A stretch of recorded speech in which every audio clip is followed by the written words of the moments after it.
Today I want to talk about the patterning process. I get a lot of questions from people that want more detail about how we're doing this. And it's a good time now to really start finding out what bucks are on the farm, figure out which ones are killable, and then put together strategies for hunting those deer. So the first step is what we're doing today. I'm going to talk in some detail about the spots that I pick and why I pick them. There's a delicate balance that you have to make here when you're deciding where to put your cameras.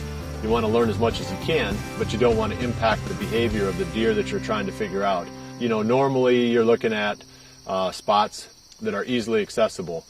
Ideally, they're spots that you can drive to. You drive right up to the camera, step out. I always wear a pair of waders.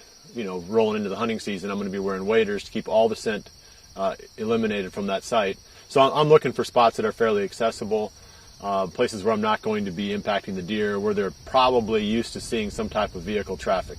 So for me, that means field edges, areas where we've done some commercial farming, places where we've been working on food plots. We're in there quite a bit, either mowing or maintaining or planting these areas. It's no big deal for a four-wheeler or a tractor or a truck to pull up and leave a couple minutes later during the middle of the day. And I use corn early in this process.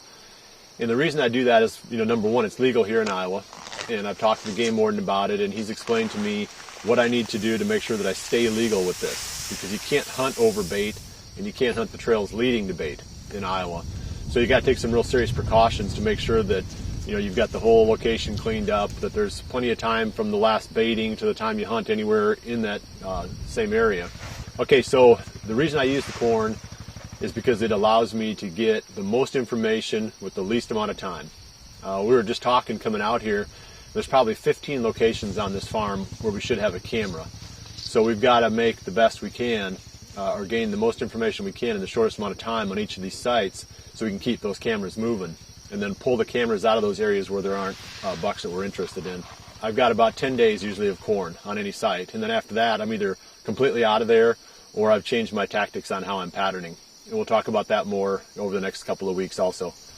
I've got these traditional spots where I put my cameras every year to get these inventories, and a lot of people may not have that in place already. So again, that's something that I take for granted, because I know if I put cameras in these 15 locations, I'm probably going to get photos of just about every buck on the farm.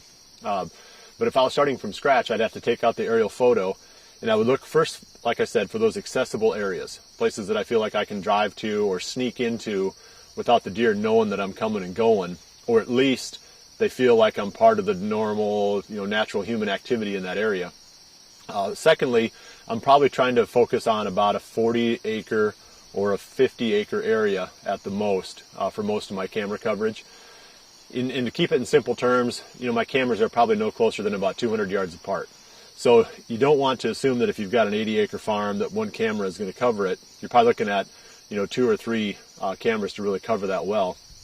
There are some states where it's not legal to put your camera over bait. So obviously your information gathering is going to be a little bit different than mine. You're going to be doing a lot more like what we would call our phase 2. So stay tuned. Like I said, over the next couple of weeks, we're going to be diving into other approaches and really how we pattern once we've found the deer that we're after, pulling the bait out and then really zeroing in on that deer. So that's kind of where your process would start. It just takes longer. That's the only thing. It's not less thorough. It just takes longer if you don't have the bait in order to gain the inventory. I check my cameras about every 3 or 4 days, and I start out with a bag of corn, maybe 4 days, 8 days, 2 bags of corn. That pretty well covers most spots. In fact, we've got one today that I'm going to pull a card from that we've had up for almost a week with a bag of corn on it. And it didn't have a lot of activity in that area when we put the camera out, so I don't think that the deer are going to wipe that out too quickly. But the process really then comes down to digesting the information that you get from the cameras.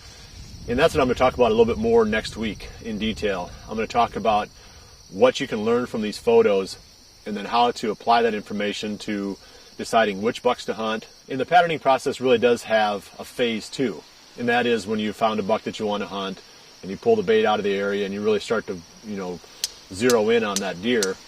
Patterning takes on a little bit different complexion then.